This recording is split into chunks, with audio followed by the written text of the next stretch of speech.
હાય friend, હું છું હિરલ. સ્વાગત છે તમારું દિયા કિચનમાં. તો આજે હું તમારી સાથે શેર કરીશ ઘઉંના લોટમાંથી ગોળવાળા શક્કરપારાની રેસિપી. તો આ શક્કરપારા છે તે એકદમ હલવાઈની દુકાન જેવા જ બનીને તૈયાર થશે. આ શક્કરપારા છે તે હું તમારી સાથે ખાસ ટ્રીક અને ટિપ્સ સાથે ગોળવાળા શક્કરપારાની રેસિપી શેર કરીશ, જે તમે નાના બાળકોને ટિફિન બોક્સમાં પણ આપી શકો છો. તો ચાલો આપણે રેસિપીની શરૂઆત કરીએ. તો આજે ઘઉંના લોટના ગોળવાળા શક્કરપારા છે તે ટેસ્ટીની સાથે સાથે હેલ્ધી પણ છે. ઘઉંના લોટના ગોળવાળા શક્કરપારા બનાવવા માટે સૌથી પહેલાં આપણે એક વાસણ લેશું. તો અહીંયા લોટ બાંધવા માટે એક તાસ લઈ લીધો છે.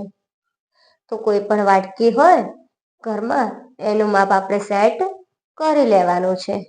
તો અહીંયા મેં આ રીતે વાટકીનું માપ સેટ કરી લીધું છે. તો આ છે ઘઉંનો લોટ. ઘઉંનો લોટ છે તે મેં ચાળીને લીધો છે. તો અહીંયા વાટકીના માપ પ્રમાણે 1, 2 અને 3 વાટકી છે તે હું ઘઉંનો લોટ એડ કરીશ. 3 વાટકી છે તે મેં અહીંયા ઘઉંનો લોટ લીધો છે. તે જ વાટકીના માપ પ્રમાણે અડધી વાટકી છે તે આપણે સોજી લેશું. સોજીથી શક્કરપારા છે તે એકદમ ક્રિસ્પી બને છે. હવે એમાં આપણે અધકચરા મરીનો પાવડર છે તે એડ કરીશું.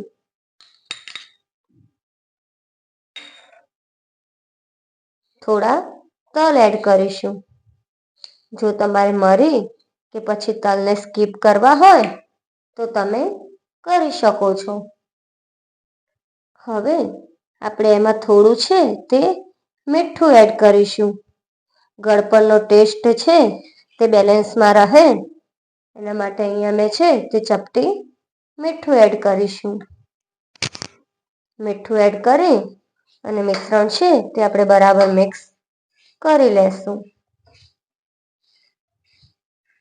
ને અહીંયા તે જ વાટકીના માપ પ્રમાણે મેં અડધી વાટકી છે તે ઘી લીધું છે.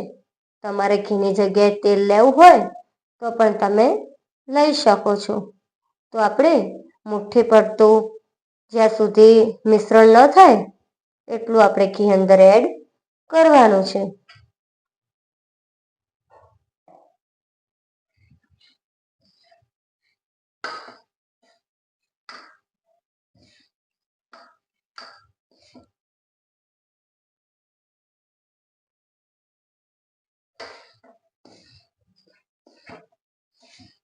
શક્કરપારા છે તે તમે મેંદાના લોટમાં પણ બનાવી શકો છો. પણ જો બાળકો માટે બનાવતા હોય તો આપણે ઘઉંના લોટમાં અને ગોળવાળા પાણી સાથે બનાવીશું તો તે ટેસ્ટીની સાથે સાથે હેલ્ધી પણ બનશે. તો હજી આપણું મોણ છે તે મુઠ્ઠી પડતું થયું નથી. તો એમાં થોડું ફરીથી આપણે ઘી એડ કરી લેશું અને ફરીથી બધું બરાબર મિક્સ કરી લેશું.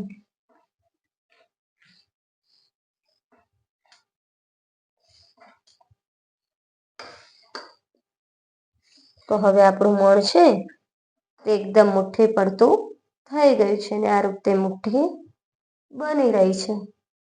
તો હવે અહીંયા મેં એક વાટકી ગોળ હતો તે ઝીણો સમારી અને એક વાટકી પાણી સાથે એડ કરી અને પલાળવા માટે રાખી દીધો હતો. ગોળ છે તે મારો કાળો હોવાથી પાણીનો કલર છે તે કાળો આવ્યો છે. તો થોડું થોડું પાણી એડ કરતા જઈ આપણે લોટ બાંધી લેશું. તો ગોળની જગ્યાએ તમારે ખાંડ લેવી હોય તો પણ તમે લઈ શકો છો. જ્યારે મેં 3 વાટકી ઘઉંનો લોટ અને અડધી વાટકી રવો લીધો ત્યારે મેં 1 વાટકી ગોળ છે તેનું પાણી તૈયાર કર્યું છે. તમે આની જગ્યાએ ખાંડ લેતા હોય તો તમારે ખાંડનું પ્રમાણ છે એ પણ 1 વાટકી રાખવાનું છે. નવસેકા પાણીમાં મેં ગોળ પલાળી લીધો હતો. તો થોડું થોડું પાણી એડ કરતા જઈ અને આપણે લોટ તૈયાર કરી લેશું. તો લોટ છે તે આપણે બરાબર બાંધી લીધો છે અને હવે થોડું ઘી એડ કરી અને તેને કેળવી લેશું. ઘીની જગ્યાએ તમારે તેલનો ઉપયોગ કરવો હોય તો પણ તમે કરી શકો છો, પણ બાળકો છે તે એમ જ ઘી નથી ખાતા. પણ જો આ રીતે આપણે અંદર એડ કરીશું તો બાળકોના પેટમાં છે તે ઘી જશે અને તેના હાડકાં છે તે પણ મજબૂત થશે. તો લોટ આપણો બંધાઈ ગયો છે. તો જોઈ શકો છો, ન બહુ કડક કે ન બહુ ઢીલો, આ રીતે આપણે લોટ તૈયાર કરવાનો છે. તો હવે લોટને ઢાંકી અને 10 મિનિટ માટે રેસ્ટ આપીશું. તો 10 મિનિટ છે તે થઈ ગઈ છે અને અહીંયા આપણે શક્કરપારા વણતા પહેલા તેલ છે તે ગરમ રાખી દેશું.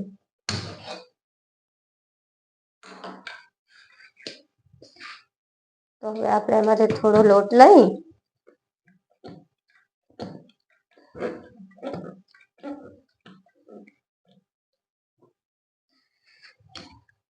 અને આપણે તેને વણવાના છે.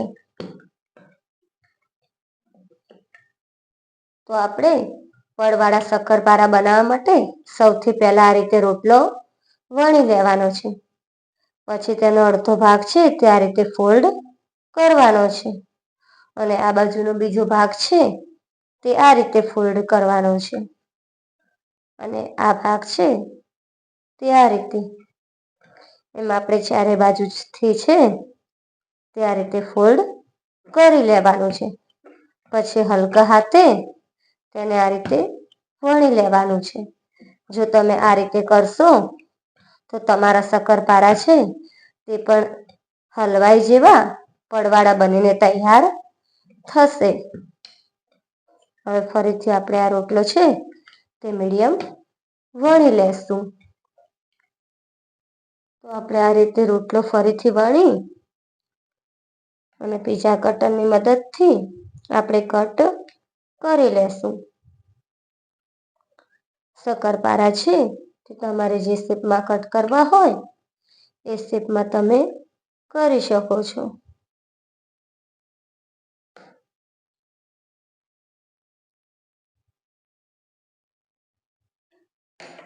તો તમે જોઈ શકો છો કે આપણા શક્કરપારા છે તે કેવા પડવાળા બનીને તૈયાર થયા છે.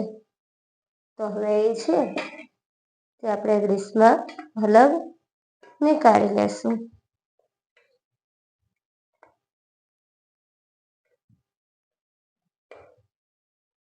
આપણે ગોળનો ઉપયોગ કર્યો હોવાથી જે કલર છે તે થોડો શ્યામ આવ્યો છે.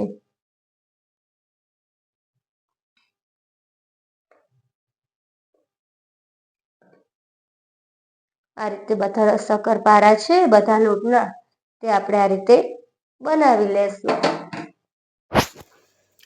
તો બધા શક્કરપારા છે તે આપણે આ રીતે વણી અને કટ કરી લીધા છે.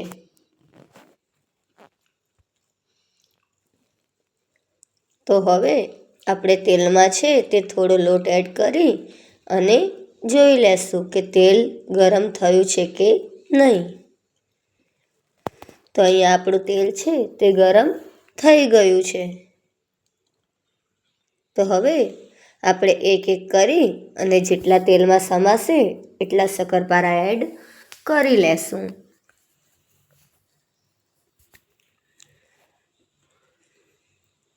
શક્કરપારા તળતી વખતે ગેસની આંચ છે તે આપણે ધીમી રાખવાની છે. જો આપણે ગેસ છે તે આંચ છે તે વધારે રાખીશું તો શક્કરપારા ઉપરથી છે તે તળાઈ જશે, પણ અંદરથી છે તે કાચા રહેશે. તો આપણે શક્કરપારા એડ કરી અને ગેસની આંચ છે તે ધીમી કરી લેશું.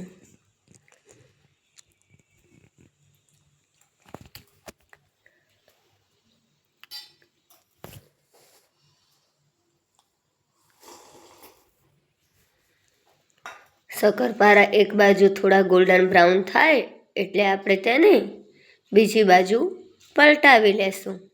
શક્કરપારા પલટાવવામાં આપણે ઉતાવળ કરવાની નથી. એક બાજુ થાય પછી ધીમા જારા વડે ધીમેથી આપણે તેને પલટાવી લેશું, જેથી તે બંને બાજુથી બરાબર તળાઈ જાય.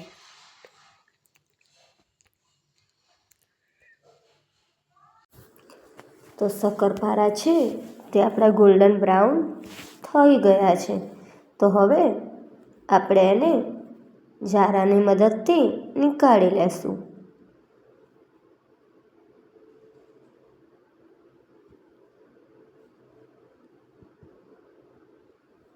તો બધા શક્કરપારા છે તે આ રીતે તળી લેશું. તો મેં બધા શક્કરપારા છે તે તળી લીધા છે. તો હવે સર્વિંગ પ્લેટમાં લઈ અને સર્વ કરીશું. તો તૈયાર છે આપણા ઘઉંના લોટના ગોળમાંથી બનાવેલા શક્કરપારા. તો શક્કરપારા છે તે તમે ચા સાથે પણ ખાઈ શકો છો અને બાળકોને ટિફિન બોક્સમાં પણ આપી શકો છો. તો તમને આ રેસિપી કેવી લાગી? જો તમને ગમી હોય તો વિડીયોને લાઈક, શેર અને સબસ્ક્રાઈબ કરજો અને બાજુમાં રહેલી બેલ આઇકન ટિક કરજો, જેથી મારી રેસિપીના નવા વિડીયો તમારા સુધી પહોંચી શકે. તો મળીશું એક નવી રેસિપી સાથે. ત્યાં સુધી બાય બાય. Thank you.